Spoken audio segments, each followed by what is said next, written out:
formidable quand on réalise la famille de Dieu. Dans le monde, on a des amis, mais parce que ce sont des amis qui nous ressemblent, ce sont nos amis. Puis dans la maison de Dieu, ce ne sont pas forcément des gens qui nous ressemblent, mais ce sont tous des rachetés. Et le Seigneur nous a tous choisis. Et aimez-vous les uns les autres. Voilà. Qui brise le pouvoir de la mort? Eh bien, c'est Christ. C'est le premier chant que je vous invite à prendre cet après-midi.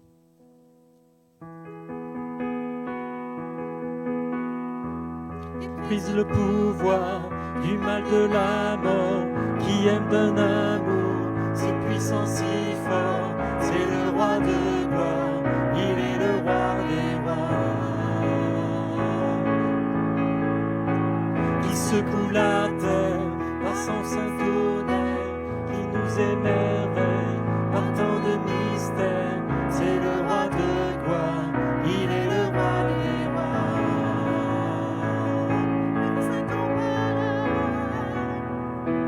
Quel amour infini, que tu aies pris ma croix, que tu sois mort pour moi. Tu as payé le prix pour qu'enfin je sois libre. Oh, oh, oh, Jésus, je te chante pour ce que tu as fait. Qui ramène la paix dans la confusion, change le velin en fils et en fille. C'est le roi de gloire, il est le roi des rois. Qui règne sur les peuples dans la vérité, brille comme le soleil de tout son éclat. C'est le roi de gloire, il est le roi des rois.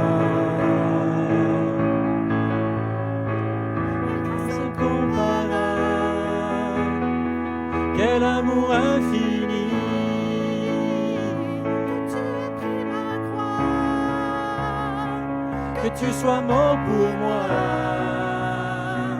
Tu as payé le prix pour qu'enfin je sois libre. Oh Jésus, je te chante pour ce que tu as fait.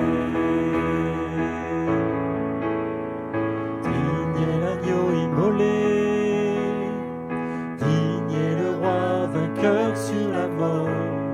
Digne est le roi immolé. Digne est le roi vainqueur sur la mort. Digne est l'agneau immolé. Digne est le roi vainqueur sur la mort. Digne est l'agneau immolé. Digne est le roi vainqueur sur la mort.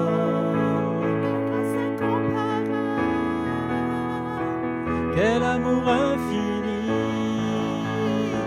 que tu aies pris ma croix, que tu sois mort pour moi. Tu as payé le prix pour que je sois libre. Oh, oh Jésus, je te chante pour ce que tu as fait.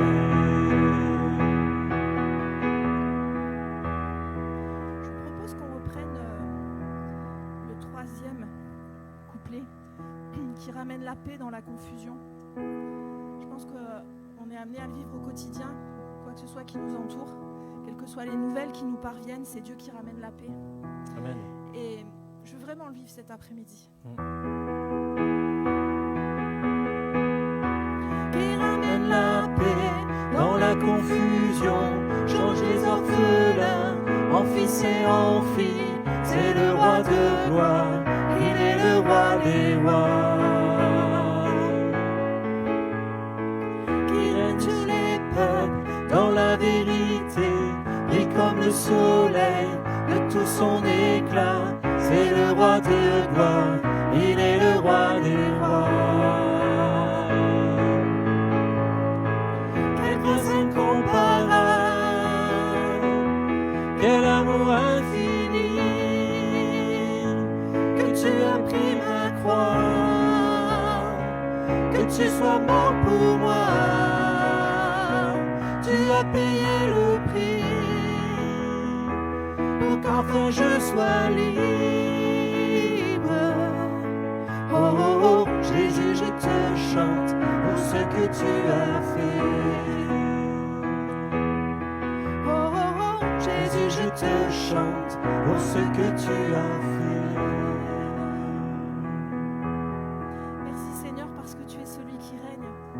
Merci Seigneur parce que quelles que soient les circonstances, toi tu es là. Tu es le ferme appui, tu es notre secours. Sois béni Seigneur parce que ton bras n'est pas trop court pour agir. Sois béni Seigneur parce que tu es encore de toute éternité. Sois béni mon Dieu. Amen. Alléluia, gloire à toi. Gloire à ton Seigneur. Gloire à toi Jésus. Gloire à toi.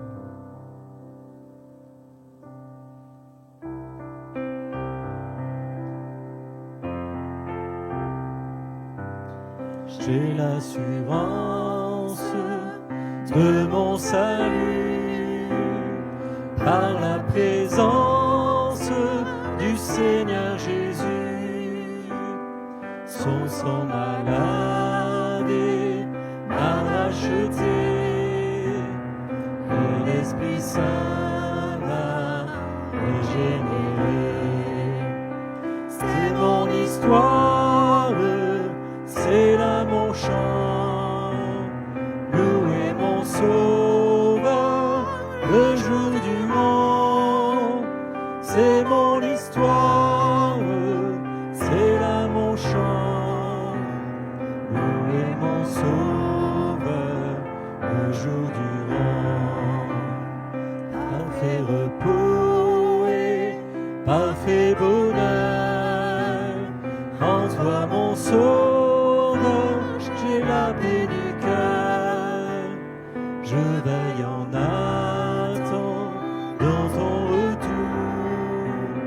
Je suis comblé sûr de ton amour. C'est mon histoire, c'est là mon chant. Louer mon Sauveur le jour durant. C'est mon histoire, c'est là mon chant. Louer mon Sauveur le jour durant. C'est mon histoire, c'est là mon chant. Louer mon Sauveur le jour durant. C'est mon histoire, c'est là mon chant. Louer mon Sauveur le jour durant. On va reprendre juste ce couplet, c'est mon histoire.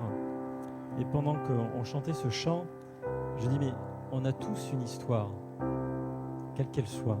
On a une histoire du monde, mais celle-ci ne m'intéresse pas trop. C'est l'histoire que nous avons en Christ. Et en Christ, c'est le plus important parce que c'est ce qui va rester, c'est ce qui va subsister. Si nous sommes des hommes, des femmes de prière, des hommes, des femmes qui savent louer le Seigneur, eh bien tout ça, ça restera. Parce que dans le ciel, nous serons ceux-là, ceux qui chantent, ceux qui glorifient le Seigneur, ceux qui honorent le Seigneur, ceux qui reconnaissent sa grandeur. Et je voudrais reprendre encore ce couplet avant d'écouter la parole de Dieu. C'est mon histoire, c'est là mon chant, louer mon Sauveur le jour durant. C'est mon histoire, c'est là mon chant, louer mon Sauveur le jour durant. Amen. Laissons nos cœurs ouverts à la parole de Dieu. Amen.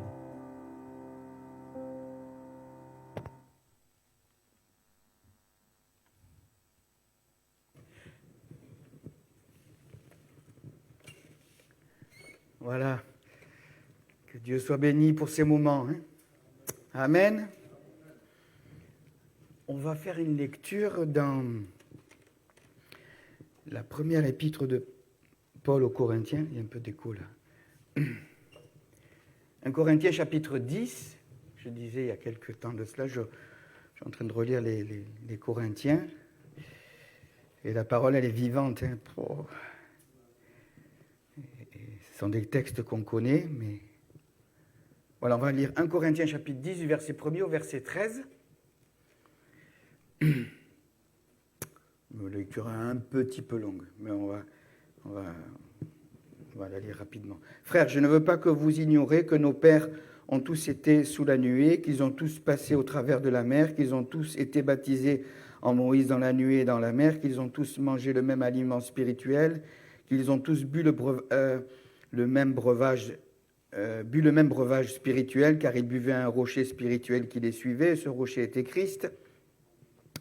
Mais la plupart d'entre eux ne furent point agréables à Dieu, puisqu'ils périrent dans le désert. Or, ces choses sont arrivées pour nous servir d'exemple, afin que nous n'ayons pas de mauvais désirs, comme ils en ont eu. Ne devenez point idolâtres, comme quelques-uns d'entre eux, selon qu'il est écrit, le peuple s'assit pour manger et pour boire, puis se lever et se divertir. Ne nous livrons point à la débauche, comme quelques-uns d'entre eux s'y livrèrent, en sorte qu'il en tomba 23 000 en un seul jour.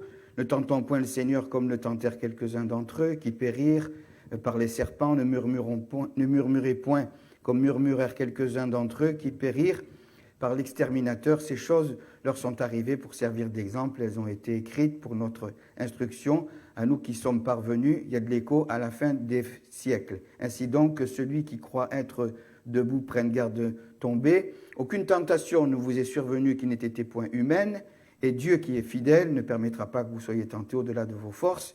Mais avec la tentation, il préparera aussi le moyen d'en sortir, afin que vous puissiez la supporter. Amen. Voilà, on va s'arrêter dans quelques instants sur ces passages. Pour tout vous dire, vous savez que les chapitres ont été rajoutés pour un petit peu différencier les histoires. Et donc, je relisais dans ma lecture quotidienne cette partie du chapitre 10, et je n'arrivais pas à comprendre pourquoi il y a eu ce changement entre la fin du chapitre 9 et le début du chapitre 10. J'arrive pas à faire le lien. Dans la fin du chapitre 9, il est question des règles du chrétien par rapport, il compare ça à un sportif qui court dans le stade, etc. Et je me disais, et de suite après, il passe avec ces exemples du peuple dans le désert. Alors je dis, Seigneur, mais éclaire-moi, je veux comprendre. En fait, j'ai compris que l'apôtre Paul s'était rendu compte depuis quelque temps que les Corinthiens avaient de mauvais comportements. Alors, dans le chapitre 9, il y a encore de l'écho, dans le chapitre 9, il est... Ça va ?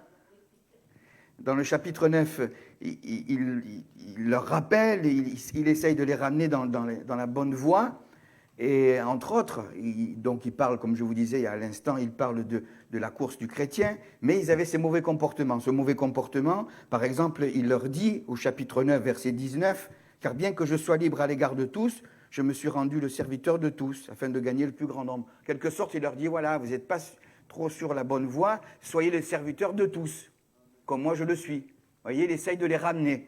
Ensuite, au verset 23, vous savez, entre autres, juste pour votre gouverne, mais du verset 9 au verset 23, c'est un passage important des Corinthiens, où l'apôtre Paul dit « Je me suis fait tout à tous ». Et en verset 23, il dit aussi ceci « Je fais tout à cause de l'Évangile, afin d'y avoir part ». Et c'est ce qu'il leur communique. Quand il dit « je fais », ça veut dire « faites-le aussi ». Je fais tout à cause de l'Évangile. Et notre cause, c'est l'Évangile. On va tout faire aussi de la même manière. Nous, on a compris, mais eux, ils avaient de mauvais comportements. Et ils disaient, par exemple, je reprends le verset 24 jusqu'au verset 27, il compare le chrétien à un sportif. Il dit, tous ceux qui combattent s'imposent toute espèce d'abstinence et ils le font pour obtenir une couronne corruptible. Et on sait que le sportif, pour se préparer, il faut qu'il soit à 100%, etc. Et il leur dit, faites la même chose, soyez à 100%, donnez-vous à 100%. Je disais qu'ils avaient de mauvais comportements, ils avaient même des mauvais comportements envers lui. Quand on lit le verset, du verset 1er au verset 3, regardez allez juste le verset 3 pour aller plus vite, il dit, c'est là ma défense contre ceux qui m'accusent. Donc, ils accusaient Paul leur dit, mais donnez-vous tout entier.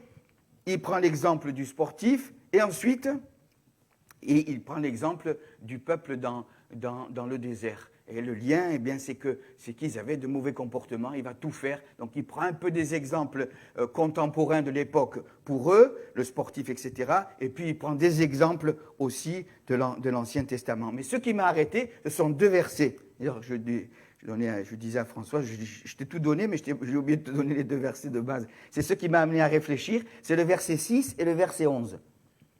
1 Corinthiens 10, verset 6 et verset 11. Et en fait, en relisant dans ma lecture personnelle, ce sont ces 2 versets qui m'ont interpellé. Or, ces choses sont arrivées pour nous servir d'exemple. D'ailleurs, je ne sais pas si vous avez fait attention, à 2 reprises, on retrouve les mêmes phrases. Vous allez voir. Or, ces choses sont arrivées. Donc, quand c'est insisté comme ça, c'est que c'est non seulement pour les Corinthiens, mais c'est pour tout le monde jusqu'au retour du Seigneur. Or, ces choses sont arrivées pour nous servir d'exemple.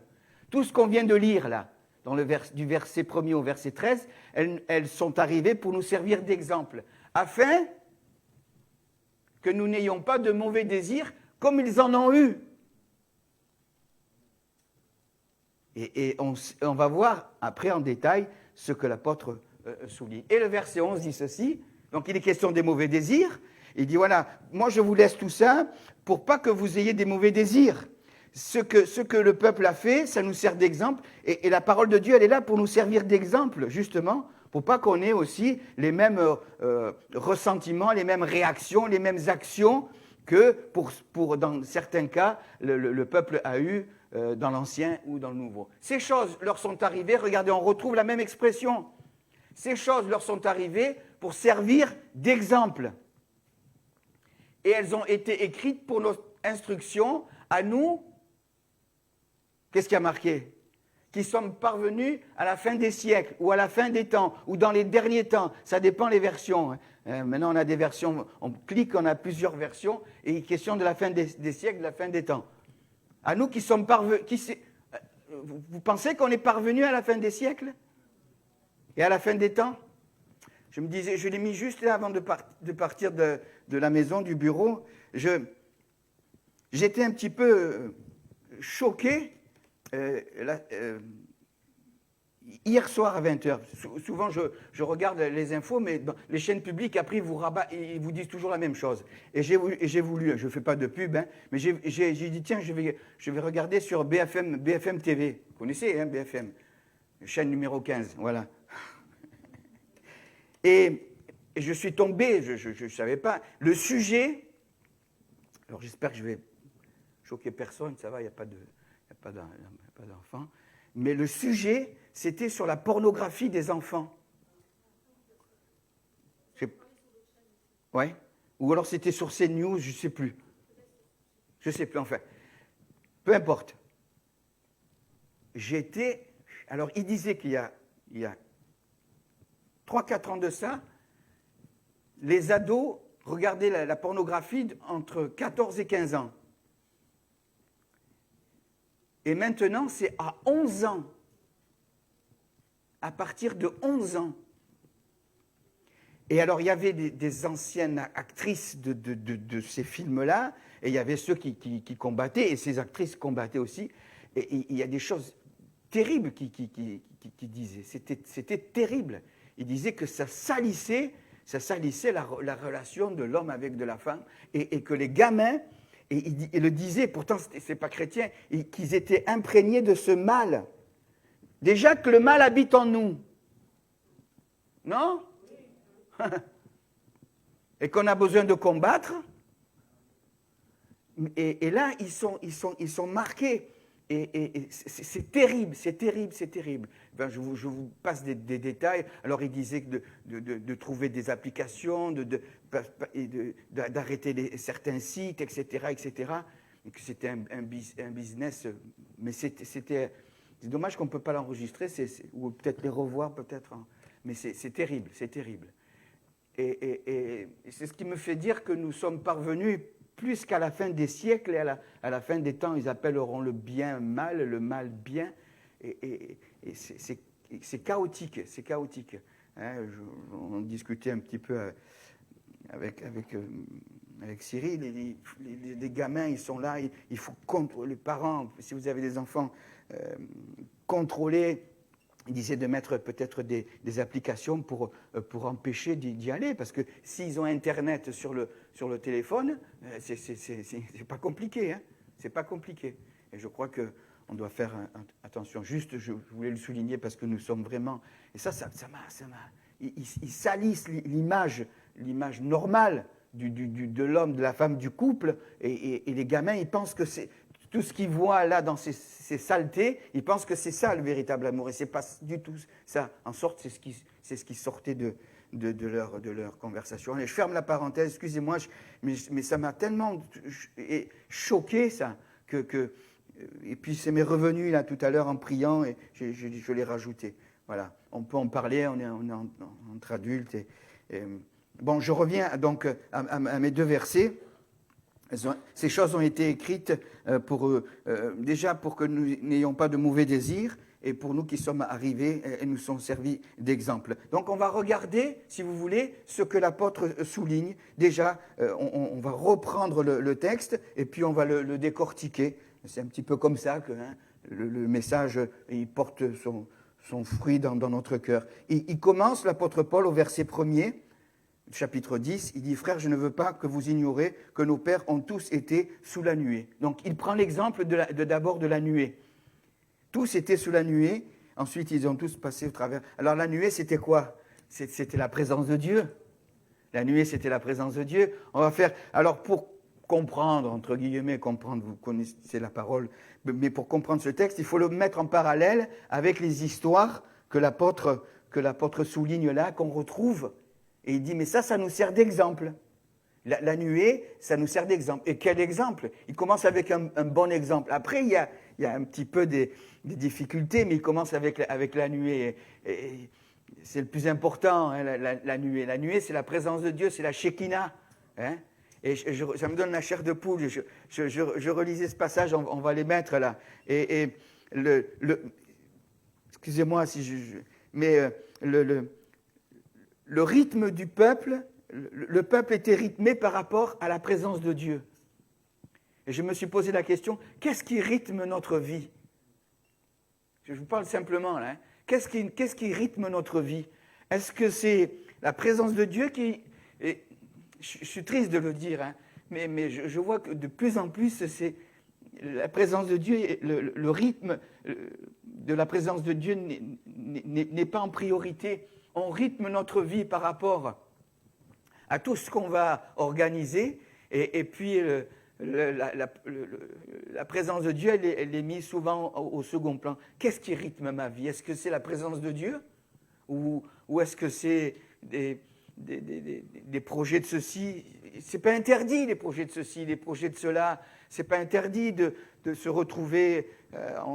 Mais qu'est-ce qui rythme? Et souvent, c'est tout le reste qui rythme ma vie, et le Seigneur, il passe après. Alors que là, la nuée, c'était Dieu qui rythmait le peuple. Quand la nuée, elle se levait, le peuple, il se levait. Quand la nuée, c'était la présence de Dieu. Hein. Et quelle nuée? Et quand la nuée s'arrêtait, tout le monde s'arrêtait. Vous voyez? Qu'est-ce qui rythme ma vie? Qu'est-ce qui rythme ma vie? Est-ce que c'est la nuée? Est-ce que c'est la présence de Dieu?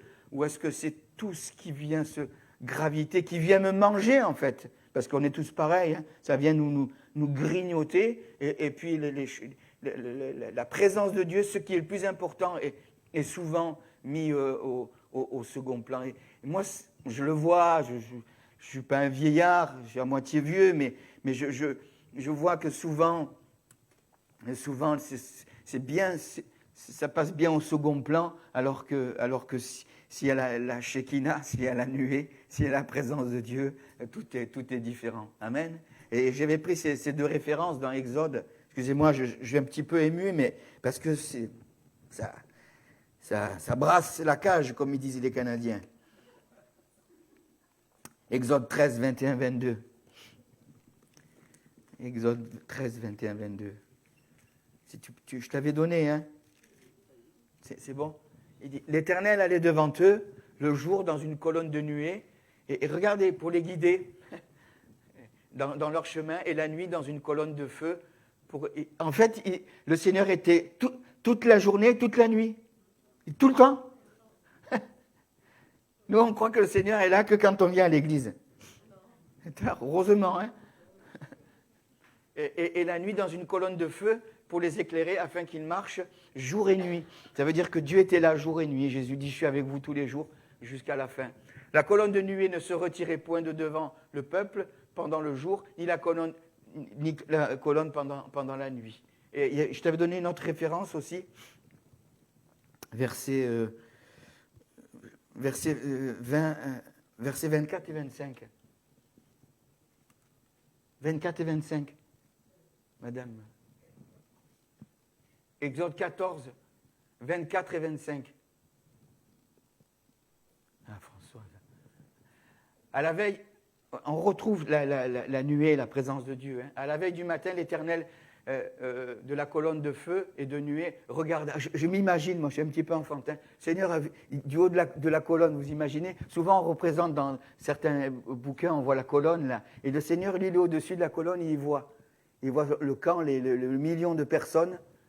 Il a une bonne vue, lui. Hein. Il n'a pas besoin d'aller chez Patrick. Hein. L'Éternel de la colonne de feu et de nuée regarda le camp des Égyptiens et mit en désordre le camp des Égyptiens. Verset 25. Il ôta les roues de leurs chars. Et vous savez que c'est là quand ils ont voulu passer la mer Rouge et en rendit la marche difficile. Les Égyptiens dirent alors, fuyons devant Israël car l'Éternel combat pour lui contre les Égyptiens. Il suivait la nuit. Quand elle se levait, il y aurait eu d'autres textes à souligner. Et le Seigneur dit, voilà, ça nous sert d'exemple. Amen. Ça, c'est le bon exemple. Hein. C'est-à-dire rythmer notre vie au rythme du Seigneur. Hein. Et on a besoin parce que trop souvent on est pris. Hein, c'est la galère des fois. Non, ça ne vous fait pas la même chose? On est pris.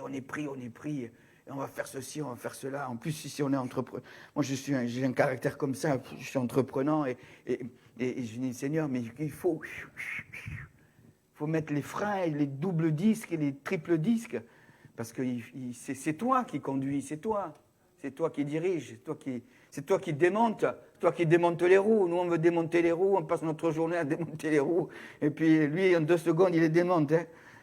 Aïe, Seigneur, aide-nous. Hein, à suivre la présence de Dieu. C'est tellement important. Et donc, il commence avec la nuée. Il dit ces choses, que Dieu nous aide. Hein, que Dieu nous aide. Je pense que je parle à des convaincus, mais que Dieu nous aide à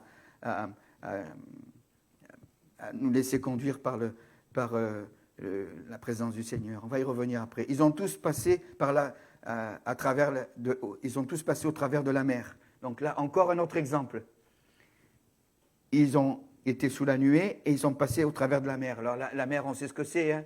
La mer, c'est symbole du baptême. Il y a plein de textes. Souvent, notre pasteur le souligne. Hein. Le baptême, c'est l'engagement d'une bonne conscience. Romains 6, c'est comparé à un enterrement. Hein. Moi quand j'étais en activité, je prenais toujours Romains 6, comme ça faisait l'électrochoc. Voilà, on va assister à un enterrement. Ils attendaient un baptême, mais non, mais c'est l'enterrement, c'est la mort. Il ne peut pas y avoir de vie, de résurrection s'il n'y a pas de mort.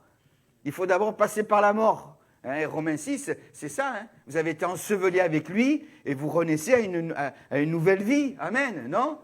Ça va, je m'adresse à des morts ressuscités, là. Hein? Et oui, donc là, il est question de... Jésus, dans ses derniers commandements, c'est ce qu'il dira. Celui qui croira et qui sera, Marc chapitre 16, verset 15, allez par tout le monde et prêchez la bonne nouvelle à toute la création. Celui qui croira et qui sera baptisé sera sauvé. Celui qui ne croira pas sera condamné. Et dans Matthieu 28, 19, il dit, faites de toutes les nations des disciples, les baptisant au nom du Père, du Fils et du Saint-Esprit. Ça, c'est la base. Il dit, ces choses, elles sont écrites pour nous servir d'exemple. Ils sont passés par la nuée. Et c'est une suite logique. La nuée, c'est ce qui va nous toucher. C'est ce qui va nous amener à la repentance, et ensuite on passe par la mer Rouge. Moi, je n'ai pas été à la mer Rouge. Qui c'est qui a été à la mer Rouge? Il paraît que c'est la mer la plus poissonneuse. Ça me plairait d'y aller, moi. Et ils disent, voilà, c'est l'exemple. Ça, c'est le bon exemple. Le baptême, c'est le début de la marche chrétienne. Ce n'est pas l'arrivée, hein, le baptême. C'est le début, Et on a besoin de confesser le nom du Seigneur. Allez voir le pasteur, il est là, regardez, allez le voir. Si vous n'êtes pas engagé, vous allez le voir. Mais moi, le jour où je me suis converti, j'étais là, il y a 40 et quelques années, j'étais là. J'ai dit, il ne passera pas une semaine que je me suis converti. Et pour ceux qui connaissent, c'était Jean Valente à l'époque. Il était stagiaire, tu te rends compte? Il était stagiaire, il a presque 80 ans là. Et je dis, mais moi je veux m'engager, moi, il n'est pas question, je veux m'engager, de suite. Il ne faut pas traîner, demain. Le diable, il vous dira toujours demain, hein? Mais de suite, engagez-vous. Hein? Et donc, ça nous sert d'exemple, un exemple au travers de la mer Rouge. Et après, il résume. Regardez, je vous montre un peu comment on étudie, comment on décortique. Et au verset 2, il dit ceci. Donc, il parle de la nuée et de la mer Rouge. Ils ont tous été baptisés en Moïse, c'est-à-dire dans la nuée. Là, il parle du baptême du Saint-Esprit. Il fait allusion au baptême du Saint-Esprit et dans la mer. Et encore, il revient au baptême d'eau. Mais quand même, il parle du baptême, il fait allusion au baptême du Saint-Esprit, là. Être baptisé dans la nuée, c'est être baptisé du Saint-Esprit. Encore là, j'insiste. Hein. L'unique signe initial. Est-ce que vous entendez? Si vous avez des appareils, réglez-les, montez-les. L'unique signe du baptême du Saint-Esprit, c'est le parler en langue. L'unique. Parce que maintenant, on en trouve plein d'autres. Mais c'est non. Quelqu'un est baptisé du Saint-Esprit quand il se met à parler en langue. Hein? Et quand on parle en langue, on dit des merveilles de Dieu. On ne sait pas ce qu'on dit, mais on dit des merveilles de Dieu. Mais ça, pourquoi on le sait? Parce que c'est écrit. Amen. Et quand je parle en langue, je me construis moi-même. Je vous avais donné mon témoignage quand je suis tombé, que j'étais comme un chien par terre là, le 28 juillet, avec le pneumothorax et les côtes cassées. Le réflexe que j'ai eu, enfin le réflexe, c'est le Seigneur, ça. Tu n'as pas entendu ce témoignage? Je me suis mis à parler en langue, j'agonisais là sur la route. Hein. Il y avait une canicule, les pompiers n'étaient pas encore venus là. Ils me disent 60 et quelques années, qu'est-ce que tu fais jeter comme ça? Et je me suis mis à parler en langue, Et le Seigneur m'a fortifié. Dieu m'a gardé. Hein. On parlait d'accident. Le Seigneur nous garde parce que j'aurais pu partir 36 fois là. Hein. Mais j'ai parlé en langue. Alors après, je faisais attention parce que la foule a commencé à arriver. La moto était jetée à 15 mètres plus loin. Et moi, j'étais comme ça par terre, en train de souffrir. Mais je parlais. Il y avait quelque chose, il y avait un miracle qui s'est fait. Et quand je suis arrivé aussi, même aux urgences, c'est vrai que j'étais tout cassé. Quand ils m'ont pris la première échographie, ils me disent, monsieur, vous êtes tout cassé dedans. Après, Alexandra, ma fille, l'aînée, est venue. Cyril est venu. Il peut vous dire comment j'étais le lendemain. J'arrivais même pas à marcher. J'étais cassé en deux. Enfin bref. Mais le parler... Et j'ai expérimenté cette dimension de l'esprit. Bon, il y a des moments comme ça, et puis j'ai parlé, ça m'a fait du bien, ça m'a assuré, ça m'a apaisé, ça m'a gardé dans la présence de Dieu. Je réalisais que j'avais besoin que de la présence de Dieu, quoi. C'est tout, c'est comme ça. Mais donc il parle de la nuée et il parle de la mer, il revient sur le baptême d'eau. Verset 3, regardez, on va un peu plus vite. Ils ont tous mangé le même aliment spirituel. Alors, là aussi, il dit toutes ces choses-là, elles ont été écrites pour nous servir d'exemple. Voilà, vous avez bien mangé à midi? Je ne vais pas vous demander ce que vous avez mangé, mais ils ont tous mangé le même aliment spirituel.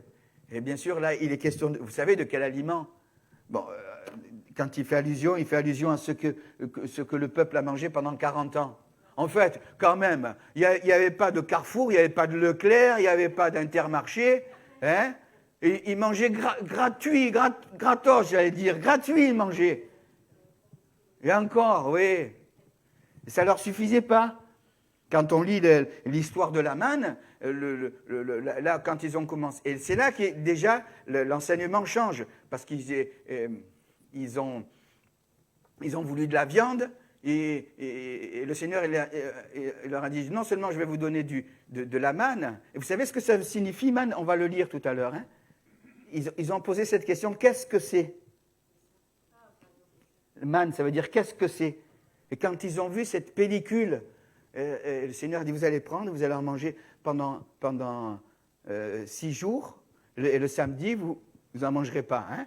Il n'y aura pas de cueillette, parce que c'est le jour du repos. Mais qu'est-ce que c'est?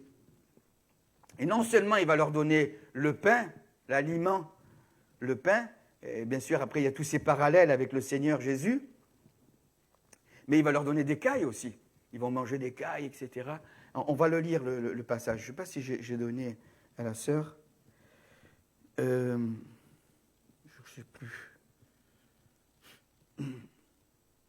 C'est dans le livre de l'Exode. Dans le livre de l'Exode, chapitre 16, chapitre 16, verset 7, je crois que je vais donner, chapitre 16, vous allez voir, on va juste simplement le lire. Voilà, verset 14, « Quand cette rosée fut dissipée, il y avait à la surface du désert quelque chose de menu, comme des grains, quelque chose de menu, comme la gelée blanche sur la terre. Les enfants d'Israël regardèrent et ils se dirent l'un à l'autre, c'est là la signification de la manne, qu'est-ce que cela ?» Car ils ne savaient pas ce que c'était. Moïse leur dit, c'est le pain que l'Éternel vous donne pour nourriture. Et ils en ont mangé pendant 40 ans. Bon, c'est quand même pas mal, hein? Et ensuite, bien sûr, mais là aussi, ça a commencé à mal se passer. Hein? Ça a commencé à mal se passer. Et c'est pour ça que Paul dit, ces choses ont été écrites pour nous servir d'exemple. Et pour pas qu'on chute dans les mêmes travers, parce que le travers, c'était qu'ils commençaient à murmurer. Et après, dans beaucoup d'autres textes, il est question du murmure, du murmure, du murmure. Et le murmure n'a rien apporté de bon. On est d'accord? Regardez, verset 7, si tu peux le mettre, sinon je le lis. Exode 16, 7. Et au matin, vous verrez la gloire de l'Éternel parce qu'il a entendu vos murmures contre l'Éternel. Car que sommes-nous pour que vous murmuriez contre nous? En fait, on ne se rend pas compte quand il y a le murmure. Des fois, on murmure sur l'un, sur l'autre. Bon, pas ici, mais on murmure. On murmure. Mais on murmure contre Dieu. Et on attriste le Saint-Esprit. Après, on s'étonne qu'on n'est pas bien. Mais c'est normal. Et si on est négatif, si on agit mal, on parle mal, on pense mal, on réagit mal, ben c'est le Seigneur aussi qu'on attriste. Et là, Moïse le dit. Moïse dit, l'Éternel vous donnera le soir de la viande à manger, et au matin, le pain à satiété, parce que l'Éternel a entendu les murmures que vous avez proférés contre lui. Il ne dit pas contre moi, Moïse, mais contre lui. Car que sommes-nous? Ce n'est pas contre nous que sont vos murmures, c'est contre l'Éternel. Et c'est là qu'il va y avoir, la manne. Verset 20, regardez, verset 20 toujours de ce même chapitre. Ils n'écoutèrent pas Moïse, et il y eut des gens qui en laissèrent jusqu'au matin, mais il se mit les vers, etc. Tous les matins, chacun ramassait ce qu'il fallait, et ça, ils l'ont vécu pendant 40 ans. Et verset 23, il dit, et Moïse leur dit, c'est ce que l'Éternel a ordonné, demain est le jour du repos, le sabbat sera consacré, faites cuire, etc., etc. Et on retrouve cette nourriture spirituelle. Jésus le dira dans Jean chapitre 6, je suis le pain de vie, celui qui vient à moi n'aura jamais faim, et celui qui croit en moi n'aura jamais soif. Et dans le Notre Père aussi, Matthieu chapitre 6, versets 9 ou 10, il dit, donne-nous aujourd'hui notre pain quotidien. Et le pain, c'est ça le pain. Moi j'aime le pain aussi, il faut que je fasse attention, mais notre pain quotidien, c'est ça. Hein. Si vous ne vous nourrissez pas du pain, de ça, ça va être difficile. Hein, déjà que c'est difficile même en se nourrissant, alors pensez s'il n'y a pas cette nourriture. Hein, et Paul le rappelle, il dit, ces choses ont été écrites pour nous servir d'exemple, pour pas que nous ayons de mauvais désirs comme ils en ont eu, et pour nous qui sommes parvenus à la fin des siècles. Et il parle donc du manger. Ils ont tous mangé le même aliment, et ils ont tous bu, allez, il reprend encore une autre image, et ils ont tous bu le même breuvage spirituel, car ils buvaient un rocher spirituel qui les suivait, verset 3, et ce rocher, c'était Christ. Des histoires le rocher, c'est le Seigneur, hein, et des histoires de rochers et d'eau, il y en a dans la Bible. L'eau, ça a commencé avec Mara. Je relisais l'eau, Exode 15, je crois. Exode 15, Mara a 3 jours, quand même. Ça, c'est notre nature, ça. On ne peut pas leur jeter la pierre. Hein. Ils sont 430 ans esclaves. 3 jours, ils sont libérés. Le Seigneur, il démonte les roues, il passe la mer Rouge. 3 jours après, ils murmurent. 3 jours. 430 ans esclaves, 3 jours. Ça a été vite. Hein. La vieille nature, elle est vite remontée au galop, là. Hein. 3 jours. Quand même. 3 jours. 3 jours, ouais, qu'est-ce que c'est? L'eau, on ne peut pas boire l'eau, etc. Ils ont commencé à parler sur Moïse. Ça a été terrible. Il a fallu que vous connaissiez il va jeter le bâton. Il y a toute une symbolique là dans le bâton et puis l'eau. Mais après, ça continue avec Horeb, Exode 17. Le Seigneur dira, tu frapperas le rocher. C'est pareil, Exode 17, c'est le rocher d'Horeb, parce que le peuple va commencer à murmurer, à parler. Et après, c'est que du... Alors après, quand il dit ça nous sert d'exemple, c'est que là le peuple a envoyé la double dose. Hein. À chaque fois, c'était le murmure, le murmure, le murmure. Le murmure, ça vient de quoi? Celle-là, là. Elle y va, hein? Elle n'est jamais sèche, elle, hein? Vous avez remarqué? Elle est toujours bien humide. Et Horeb, c'est pareil, il va frapper le rocher, le peuple va s'abreuver. Après, nombre 20, je crois. Nombre 20, c'est le rocher de Mériba. Et Mériba, le Seigneur dira, tu vas parler au rocher. Et là, il y avait une telle pression. Le peuple lui faisait pression à Moïse. Il voulait le lapider. À chaque fois, c'est une question de lapidation. Tu nous as fait sortir, on veut retourner en Égypte, etc. Et Dieu avait dit, tu parleras au rocher. Et vous connaissez l'histoire. Il a été tellement poussé que là, il a perdu patience. On parlait de la patience tout à l'heure, juste avant. La patience, formé à la patience. Ça va? C'est un des fruits de l'esprit. Hein? La patience, on a besoin. Hein? Et puis, impatient. Alors que la Bible dit que Moïse, c'était l'homme le plus patient. Il y a une pression. C'est terrible, la pression. Et puis, le texte nous dit qu'il va, au lieu de parler au rocher, il va frapper le rocher. À cause de ça, il n'est pas rentré. Il a vu le pays de la promesse, mais il n'est pas rentré dans le pays de la promesse. Et on a besoin, Jésus dira, concernant l'eau, dans Jean chapitre 7, verset 37, si quelqu'un a soif, qu'il vienne à moi et qu'il boive, et des fleuves d'eau vive couleront de son sein. Quand il dit, je suis le pain de vie, celui qui vient à moi n'aura jamais faim, et celui qui croit en moi n'aura jamais soif. Jamais faim, j'aime ce jamais. Jamais faim, jamais soif. Amen. Et c'est lui qui va étancher notre soif. Notre soif, vous le savez, c'est basique ce que je vous dis, mais elle est étanchée avec la parole. Des fois, ça ne va pas. Hein. Des fois, chez nous aussi, ça ne va pas. Hein. Voilà, ça, c'est ma gourde isothermique. Eh oui, elle étanche notre soif. On a besoin de cette parole qui étanche notre soif.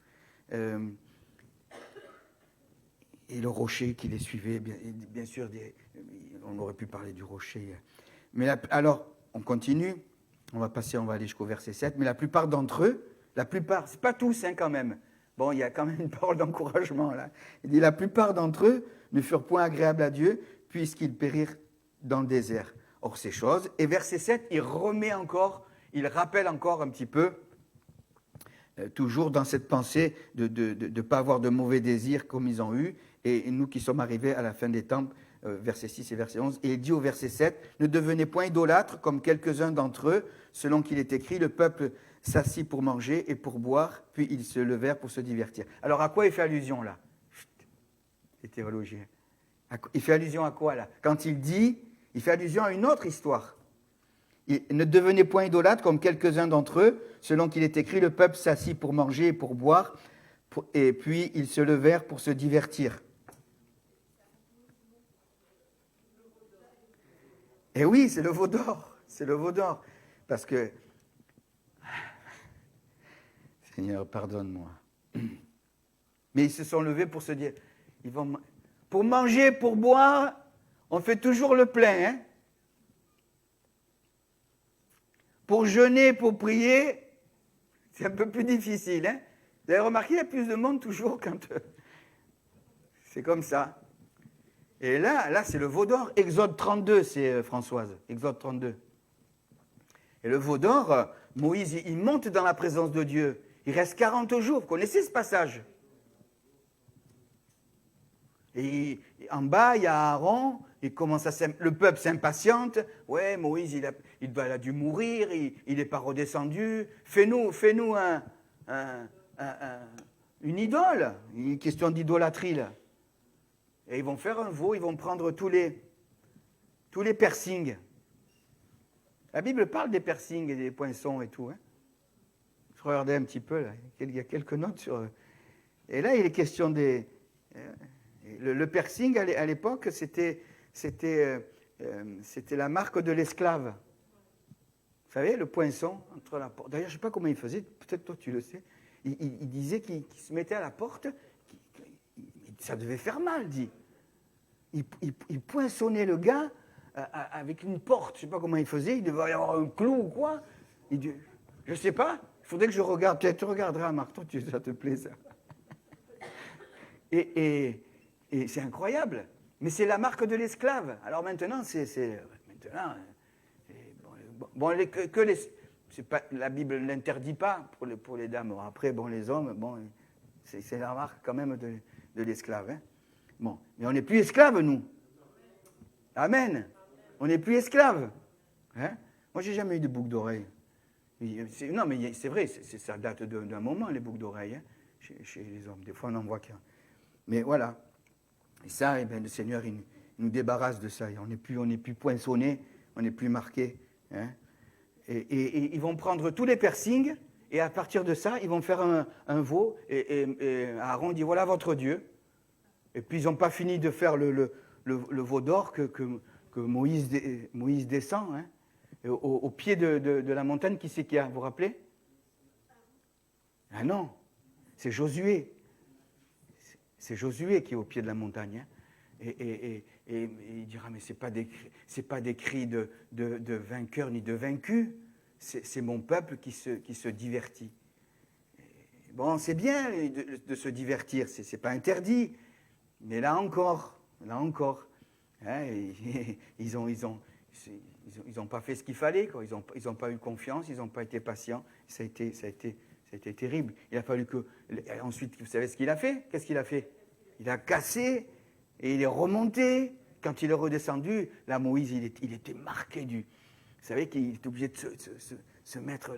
parce qu'il avait la présence de Dieu. Dès qu'il disait quelque chose, il n'y a pas besoin de micro ni rien, il disait quelque chose, tout le monde... Parce qu'ils voyaient la gloire de Dieu sur le visage de Moïse. Hein. Et le Seigneur dit, mais ça, c'est pour nous servir d'exemple. Vous voyez? Pour nous servir d'exemple, à nous qui sommes parvenus à la fin des siècles, pour nous servir d'exemple, afin de ne pas avoir de mauvais désirs comme ils en ont eu. On ne peut pas dire que c'était des bons désirs. Et il continue, verset 8, « Ne nous livrons pas à la débauche, comme quelques-uns d'entre eux s'y livrèrent, de sorte qu'il en tomba 23 000. » Là, ça tombait dur, hein? En 23 000 en un seul jour. Il est question de l'histoire de Finé. Vous la lirez, là. Là aussi, ils ont parlé mal, ça a été catastrophique. Et je vous fais grâce du détail, lisez-le à la maison, parce que c'est quand même, là, c'était quand même chaud. Hein. Ils ont été obligés de tuer, etc. Bon, c'était comme ça, c'est sous la loi. Mais il a arrêté l'hémorragie. Finé, c'est celui qui a arrêté l'hémorragie, parce que sinon, le Seigneur, il n'était pas content. Là. Vous lirez ça. Je vous donne la référence, si vous voulez. C'est dans... Là aussi, Exode 32. Avec Finé. Quand il y a l'hémorragie, non, c'est pas ici. Je ne sais plus, oh là là. Pardon, excusez-moi. Hein. C'est Nombre 25, 1 à 9. Vous lirez ça, Nombre 25, 1 à 9, l'histoire de Finé, quand il a été obligé d'arrêter cette hémorragie parce que c'était terrible. Allez, on continue.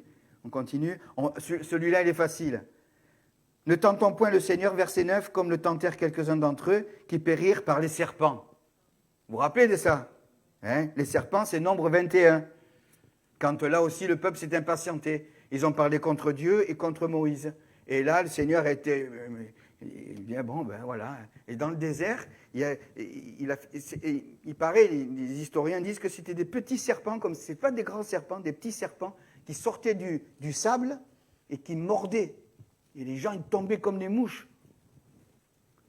Et il dit, voilà, ça nous sert de leçon. Hein. Vous savez, à un moment donné, après, ils ont crié vers Moïse et ils ont demandé que cette plaie arrête. Et vous savez ce que Moïse va faire?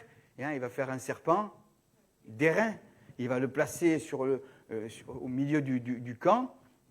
Et tous ceux qui regardaient le serpent étaient guéris. Alors, il paraît, je ne sais pas, peut-être qu'il faudrait contrôler là aussi, que l'histoire des pharmaciens avec le serpent, je crois que ça a un lien avec cette histoire-là. Il paraît que ça aurait un lien avec cette histoire-là. Bon, il faudrait regarder. Maintenant, avec Internet, on arrive à trouver un peu plus facilement. Voilà, je ferme. Mais il est question là aussi que ça nous sert de leçon, hein, parce qu'ils se sont impatientés, ils ont parlé mal. Chapitre toujours 10, verset 10, et là il est question, ne murmurez point comme murmurèrent quelques-uns d'entre eux qui périrent par l'exterminateur. Ça c'est quand, là il fait allusion au passage, vous savez quand il y a eu les 12 espions, et que nombre 13 et nombre 14, Moïse va envoyer les 12 espions, parmi les 12 espions il y a Josué et Caleb, ils reviennent, et là le nombre 14, c'est le compte-rendu. Et où les autres ils disent mais on était comme des sauterelles, hein, et on va être détruits, etc. Et puis Josué et Caleb ils disent non, c'est la promesse, etc. Et là aussi il y avait eu des dégâts parce que le rapport a été complètement négatif, alors que Dieu a dit je vous donne ce pays, c'est le pays où coule le lait et le miel. Et c'est dans ce cadre-là qu'il dit mais faites attention, hein, ne soyez pas comme à cette époque-là où ils ont été négatifs. C'est facile d'être négatif, hein. Il y a toujours quelque chose qui peut-être qui ne va pas, mais là, ça a été la catastrophe. Et Josué et Caleb, eux, ils ont été bénis parce qu'eux, ils sont rentrés et les autres ne sont pas rentrés dans le pays de la promesse. Hein. Voilà. Et je termine, versets 12 et 13, et il dit, et souvent on se sert de ce texte, hein, vous l'entendez souvent, même dans les prières, dans les prédications, ainsi donc que celui qui croit être debout prenne garde de tomber. Et pourquoi il met ça au verset, ça c'est le Seigneur, bien sûr, Paul est inspiré là, mais pour nous montrer qu'on doit faire attention pour ne pas éviter cela, pour ne pas tomber. Capito? Éviter cela, c'est ce que ça veut dire. Ainsi donc que celui qui croit être debout prenne garde, qui croit, en plus qui croit. Ça veut dire qu'il n'est peut-être pas toujours... il croit qu'il est debout alors qu'il est déjà à moitié allongé. Ainsi donc que celui qui croit être debout prenne garde de tomber. Ça veut dire faites attention, parce que ces choses peuvent arriver à la fin des siècles. Elles nous sont là afin de ne pas avoir de mauvais désirs comme ils en ont eux, parce qu'on peut tomber. Et pour éviter de tomber, faites attention, parce que celui qui est debout, il peut tomber. Et ensuite, il y a ce fameux verset 13, je termine. Aucune tentation ne vous est survenue. Ça, Dieu connaît nos limites. Dieu connaît nos limites. Aucune tentation ne vous est survenue qui n'ait été humaine, et Dieu qui est fidèle ne permettra pas que vous soyez tentés au-delà de vos forces. Mais avec la tentation ou l'épreuve, il préparera aussi le moyen d'en sortir. Et il va quand même nous aider, moi je pense, puisqu'il dit, il va nous donner le moyen de nous en sortir. Et moi, personnellement, l'expérience que j'ai faite avec le Seigneur depuis ces années, c'est que je me rends compte que dans l'épreuve, on peut aller loin quand même. Des fois, on se dit, je ne tiendrai pas pour telle ou telle épreuve. Et des fois, il y a des épreuves qui sont terribles. Hein, je ne sais pas comment vous voyez la chose, mais c'est terrible. Mais même dans ces épreuves les plus difficiles, eh bien, Dieu nous aide. Hein. Alors des fois, avec le recul, quand on n'y est pas passé, on se dit, mais je ne pourrais pas. Et quand on passe par des moments terribles des épreuves, eh bien, dans ces moments-là, Dieu nous aide quand même. Hein. Il connaît nos limites. Et je me rends compte que Dieu, par son esprit, il peut nous pousser loin dans nos limites à supporter. Hein? Il me semble que ça peut vouloir dire ça aussi. Avec la tentation, et il préparera aussi le moyen d'en sortir. Avec la tentation, alors, juste une parenthèse, la tentation, Jésus a été tenté. Tenter ne veut pas dire succomber à la tentation. On peut être tenté. Jésus a été tenté. Hein? Il a été tenté dans le désert. Hein? Il a été tenté. Bon, on voit les 3 reprises. Seulement, il y a eu un combat terrible. Mais et souvent, on confond. Ah, j'ai été tenté, j'ai péché. Non, on peut être tenté, mais après, il faut résister. Vous connaissez tous ces passages. Résister au diable et il s'enfuira loin de vous. Hein? Mais la tentation, elle est là. Il faut faire attention. Hein? Mais on peut résister. Hein? Et le Seigneur va nous donner le moyen de nous en sortir. Et c'est pour ça qu'il donne ces exemples, afin de ne pas tomber, d'avoir de mauvais propos, et nous qui sommes arrivés à la fin des siècles. Voilà un petit peu ce que je voulais partager avec vous. Je vais laisser la place à notre pasteur.